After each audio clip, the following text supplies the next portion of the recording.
The chains around my wrists were ceremonial, thin enough to break, heavy enough to humiliate. I knelt in the center of the Kethvari war chamber, while 300 alien warriors watched their supreme commander claim her prize.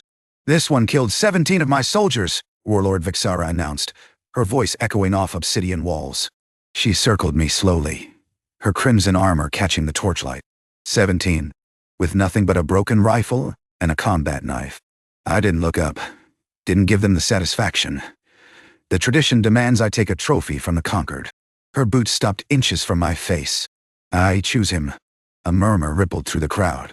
One of her lieutenants stepped forward, a scarred giant with tusks that curved past his jaw. "Commander, surely a weapon or a ship would serve better than—" "Are you questioning me, Krath?" The silence that followed was absolute. "The human stays," Vixara said. Meeting adjourned. They led me to her quarters, a sparse room carved from the same black stone as everything else on this God's forsaken moon. A single window overlooked the battlefield where my entire platoon had died 3 days ago. I could still see the wreckage of our transport burning in the distance. "You may sit." I remained standing. Vexara removed her helmet and I got my first real look at her. The Kethvari were humanoid enough. 2 arms, 2 legs, faces that could almost pass for human in bad lighting. But their skin was the color of deep bruises. Their eyes burned amber like dying stars, and their teeth were built for tearing flesh. She was tall. Taller than me by half a head. And despite everything, the war, the losses, the fact that I was now property, I couldn't help noticing that she moved like someone who had earned every scar on her body. "You're not afraid," she observed. "I'm too tired to be afraid, honest." She sat on the edge of her bed, studying me with those predator's eyes. "My soldiers say you fought for 6 hours without stopping. They say you carried a wounded comrade for 2 miles while being pursued. They say you only surrendered when he died in your arms." I said nothing. "His name?" The question caught me off guard. "What? The soldier you carried? What was his name? Why do you care?" She tilted her head, a gesture that looked almost human. "Because you clearly did." For a long moment I just stared at her. This wasn't how captivity was supposed to work. This wasn't the torture, or the interrogation, or the slow death I'd been preparing myself for. "Rodriguez," I finally said. "Private First Class Miguel Rodriguez." He was 22 years old, and he had a daughter back on Earth he'd never met. Vexara nodded slowly. "I have lost soldiers too. Many of them. Then why the hell are we fighting this war?" Something flickered across her face, too fast to identify. "That is a conversation for another time. For now, you need to understand your situation." She gestured around the room. "You will sleep here. You will eat here. You will not leave this wing of the fortress without my permission. And if I try to escape, you won't. That confident in your security? That confident in your pragmatism?" She stood, crossing to a small cabinet. "You're stranded on a moon with no atmosphere, surrounded by enemies, with no ship and no allies. Escape would mean death. You don't strike me as someone who wastes their life meaninglessly." She poured 2 glasses of something dark and set one on the table near me. I didn't touch it. "What exactly do you want from me?" I asked. "Company." I laughed, a harsh, broken sound. "You took me as a trophy because you want company. I took you as a trophy because tradition demanded I take something. I chose you because in 20 years of warfare, you're the first enemy who's made me curious." She picked up her glass, swirling the liquid inside. "My people don't understand humans. You're soft. Fragile. You die easily, and your lifespans are laughably short. Yet somehow, you keep surviving. Keep fighting. Keep winning battles you have no business winning. We're stubborn. It's more than that." She took a drink, her eyes never leaving mine. "I want to understand what drives a species like yours." "Consider it. Research.com. And I'm supposed to just cooperate? Help you figure out how to beat us. The war is already over, Sergeant Cole." She said my rank like she'd known it all along. "Your fleet withdrew from this sector 3 days ago. There's no one coming to rescue you and nothing you could tell me that would change the outcome. So you can spend the next however many years being miserable and defiant, or you can accept that this is your life now and make the best of it." I finally picked up the glass. The liquid smelled like smoke and something sweet underneath. "You said years. How long are you planning to keep me? The Kethvari don't discard our trophies." She met my eyes. "You belong to me now, Sergeant, for the rest of your life." I drank. It burned going down. That was the first night. 6 months into my captivity, I finally admitted to myself that Vexara wasn't what I'd expected. She was brutal, yes. I'd seen her execute a soldier for cowardice without hesitation. She was demanding, driving her warriors through training exercises that would have broken most humans.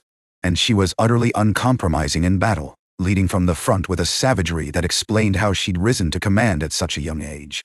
But she was also fair. Her punishments were harsh, but never arbitrary. She listened to her advisors even when she disagreed with them. And despite what I was, enemy, prisoner, trophy, she never once treated me with cruelty. "You're thinking too loudly," she said, not looking up from her tactical display. We were in her war room, where I'd become a strange fixture over the months. She'd started bringing me to strategy sessions, claiming she wanted a human perspective on their campaigns. I suspected she was just bored. "Just trying to figure you out. Any progress?" "Some." I leaned back in my chair, a concession she'd granted after the first month, when she realized I wasn't going to try anything stupid. "You're not a sadist. You don't enjoy killing. But you do it anyway, because you believe in something." She looked up at that. "And what do I believe in? Your people. Kethvar.u." I gestured at the display showing fleet positions across the sector. "This war isn't about conquest for you. It's about survival." For a long moment she was silent. Then, "How did you reach that conclusion?" "You don't celebrate victories. Your soldiers don't pillage or plunder. Everything you take, resources, territory, prisoners, gets fed back into your war machine or sent home." I shrugged. "That's not how empires behave. That's how refugees behave." Vexara set down her stylus. "Our homeworld is dying. Has been for 3 generations. Solar degradation, they call it. Our sun is burning too hot, too fast. In 50 years, maybe less, Kethvar Prime will be uninhabitable." She turned to face me fully. "We need new worlds. New resources. Room for our children to grow. And you picked a fight with humanity because we're sitting on habitable planets. We picked a fight with humanity because you refused to share them. We offered settlements. You offered scraps." Her voice hardened. "A few moons here, a barren rock there. Nothing that could sustain our population. Nothing that would give us a future." She stood, moving to the window. The same window that overlooked the battlefield where my friends had died. "We didn't want this war, Sergeant. But we won't apologize for fighting it. I should have felt anger. Should have defended my species, my people, the billions of humans who'd never asked to be invaded." But looking at her, really looking, I saw something I recognized. Exhaustion. The weight of impossible choices. The knowledge that no matter what you do, people are going to die. "How long have you been commanding?" I asked quietly. 12 years. "How old were you when you started?" 16. Jesus Christ. She'd been leading soldiers into battle since she was a teenager. Fighting a war she'd inherited for stakes she hadn't chosen, against an enemy she didn't hate. "I was 18 when I enlisted," I said. "Thought I was going to see the galaxy, make a difference." I laughed bitterly. "Spent 12 years watching friends die and wondering what any of it was for." Vexara turned. "You still wonder?" "Every damn day." Something shifted in her expression. Not softness exactly. Kethvari didn't do soft. But something close. Recognition, maybe. The acknowledgement that we were both soldiers carrying burdens we'd never asked for. "I have a mission tomorrow," she said. "A supply depot the humans are defending. My intelligence says minimal resistance, but intel is always wrong. Usually." She hesitated. Something I'd never seen her do. "Would you come with me?" "As what? A prisoner? A mascot? As an advisor?" She met my eyes. "You know how humans think. How they fight. Your insights could prevent unnecessary deaths on both sides. You're asking me to help you attack my own people. I'm asking you to help me end a battle quickly and cleanly instead of letting it turn into a bloodbath." She stepped closer. "I've seen the way you flinch when casualty reports come in. Theirs and ours. You don't want more death any more than I do." She was right. God help me. She was right. "If I help you," I said slowly, "I want something in return. Name it. Prisoners get treated humanely. Real medical care. Decent food.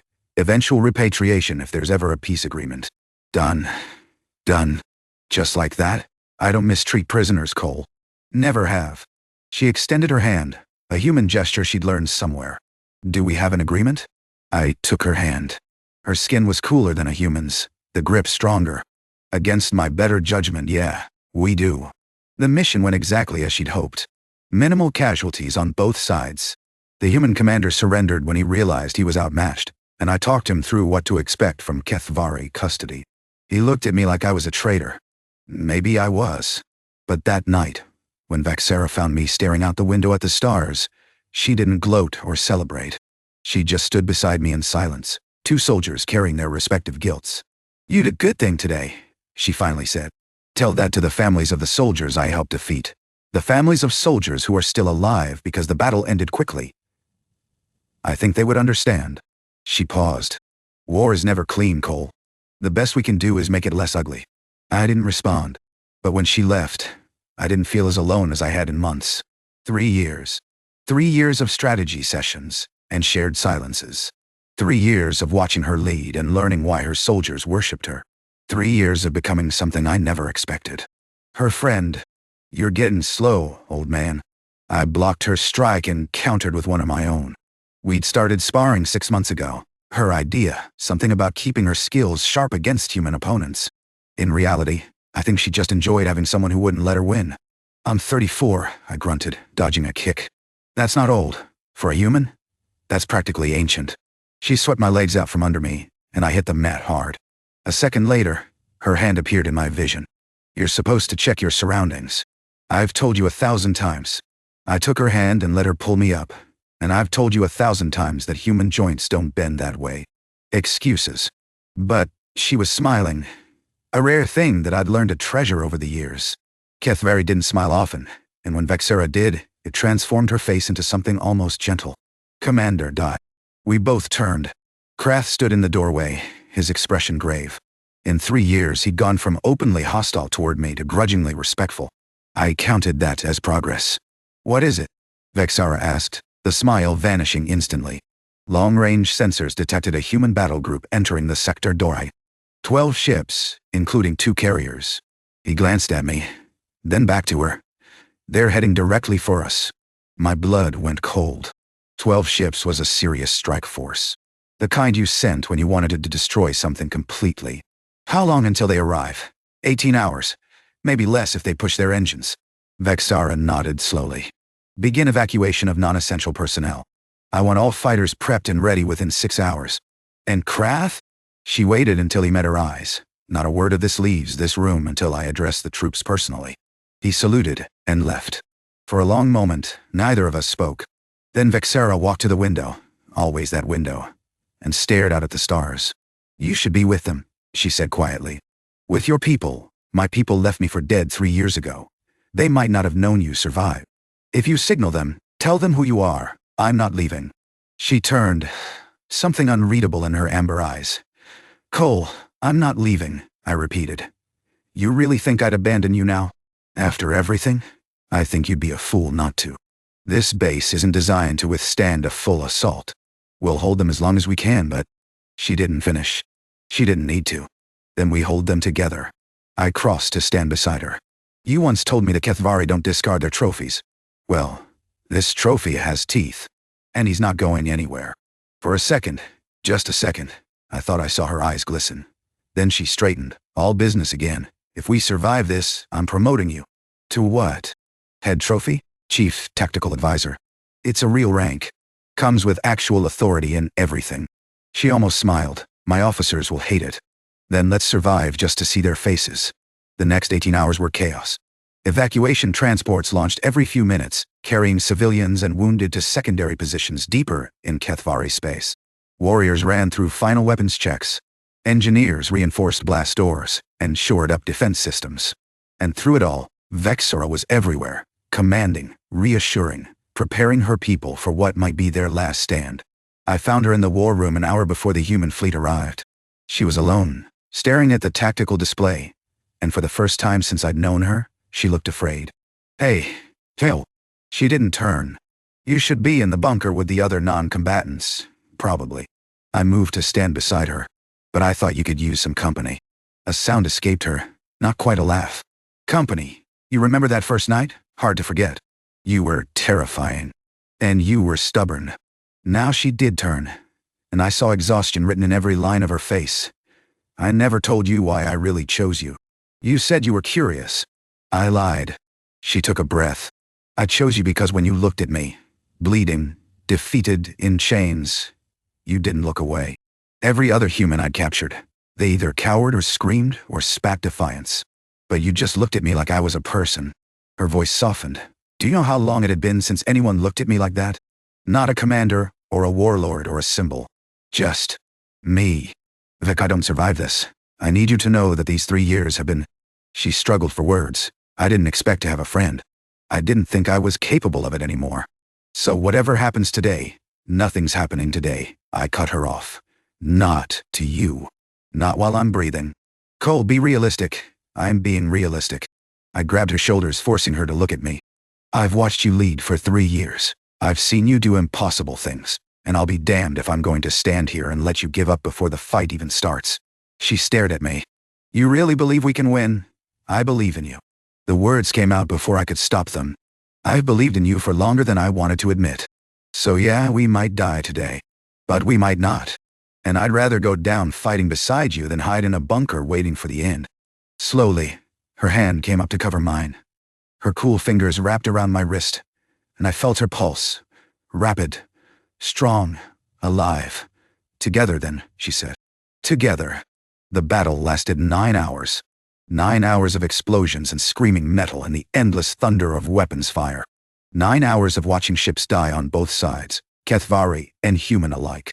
9 hours of Vexera, commanding with a clarity and ferocity that made me understand why her people followed her into hell. We lost. Of course, we lost. 12 ships against a single base was never going to end any other way. But we cost them. 6 ships destroyed, 2 more crippled. Enough damage that when they finally broke through our defenses, they didn't have enough forces left to press the advantage. When the ceasefire was called, I was unconscious in the medical bay with a collapsed lung and second-degree burns across my back. I'd taken the hit meant for her, thrown myself between Vexera and an explosion that would have killed her, and I regretted nothing. I woke up 3 days later to find her sitting beside my bed. You're an idiot, she said. Good morning to you too. You could have died. So could you. I tried to sit up and immediately regretted it. What happened? Truce. Temporary but real. She looked exhausted. Dark circles under her eyes. Her armor replaced by simple robes. The human commander wanted to negotiate. Something about reassessing the conflict in light of unexpected losses. That's military speak for we got our asses kicked harder than expected. Essentially. She hesitated. They asked about you. Apparently, someone recognized you during the battle. They want to take you home. My heart stopped. What did you tell them? I told them the truth. That you're not a prisoner anymore. That you stayed by choice. She finally met my eyes. That any decision about your future would be yours to make. Home and die. Earth. Family I hadn't seen in 3 years, assuming they even remembered me. A life I'd left behind when I'd been captured. Or had left behind long before that, if I was honest with myself. What do you want me to do? I asked quietly. I want you to be happy. Her voice cracked slightly. I want you to have the life you deserve, even if that life is somewhere else. I reached out and took her hand. Her fingers curled around mine automatically, a gesture that had become natural over the years. I already have the life I want, I said. Right here. 7 more years. 7 years of watching the galaxy slowly, painfully, find its way toward peace. The truce that started with that battle eventually became a ceasefire, then formal negotiations, then a treaty that satisfied no one completely, but gave everyone something. The Kethvari got their colony worlds, real ones, not scraps. Humanity got security guarantees, and the end of a war that had cost millions of lives. And I stayed. You know they still don't understand us. Vexara looked up from her reading. We were in her quarters, our quarters technically, though we never formally acknowledged what that meant. Who doesn't understand what? Everyone. I gestured vaguely at the window. Humans think I'm a traitor or a hostage with Stockholm Syndrome. Kethvari think you've gone soft by keeping a pet human around. Neither side can wrap their heads around the truth. And what is the truth? I set down my own datapad and looked at her. 10 years ago, she'd been a terrifying alien warlord. Now she was, well, still terrifying actually. Still the finest commander I'd ever seen. But also my partner, my confidante. The person who knew me better than anyone alive. The truth is that we were both lonely, I said. Both carrying weights we couldn't share with anyone else. And somehow, against all odds, we found someone who could carry that weight with us. She smiled. That rare, precious smile that still made my chest tight after all these years. That's very poetic. Have you been reading human literature again? Shakespeare. Don't judge me. I would never. She stood and crossed to where I sat, settling herself on the arm of my chair. Though I believe you're deflecting from something. I don't deflect. You're deflecting right now. Her hand found my shoulder. What's really bothering you? I sighed. There was no hiding anything from her. Never had been. The diplomatic summit next month. They want you there as the Kethvari representative. I know. They also want me there, as some kind of symbol. I shook my head. Proof that our species can coexist. That former enemies can become allies. And this bothers you. It feels like a circus act. Come, see the human who betrayed his species for an alien warlord. They'll parade us around like coal. Her voice was gentle but firm. Look at me. I did. Even after 10 years, those amber eyes could still stop my heart. Do you regret it? She asked. Any of it? Staying with me, fighting for peace, building this life? No? Not for a second. Then why do you care what they think? She cupped my face in her hands, a gesture that would have been unthinkable 10 years ago, when she barely understood human affection. We know what we are to each other. We don't need their understanding or their approval. But nothing. She leaned closer. I spent 20 years being what everyone expected me to be. The perfect warrior. The ruthless commander. The symbol of Kethvari strength. And it nearly destroyed me. Her voice dropped. You saved me from that, Cole. You reminded me that I was allowed to be more than a weapon. That I could be wanted. For who I am, not what I represent. My throat tightened. We'd never talked about it quite so directly before. 10 years of growing closer, of learning each other's languages and customs and hearts, and we'd still danced around the core of what we were. I didn't save you, I managed. We saved each other. Then let them have their circus. Let them parade us around as symbols of peace. She pressed her forehead to mine, a Kethvari gesture of deep intimacy. We know the truth. That's enough. Is it? It is for me. She pulled back slightly. The question is whether it's enough for you. I thought about Earth. About the life I might have had, a career, family, a place where I belonged automatically because of the species I was born into. I thought about all the people who would never understand why I'd made the choices I made. Then I thought about the last 10 years. The battles we'd survived. The peace we'd helped build. The quiet nights when we just sat together watching alien stars. I thought about her laugh. Still rare, still precious. And the way she said my name when she thought I was asleep. You know what I realized. I said, that first night, when you asked me the name of the soldier I'd carried. That was the moment I started falling. Her eyes widened slightly.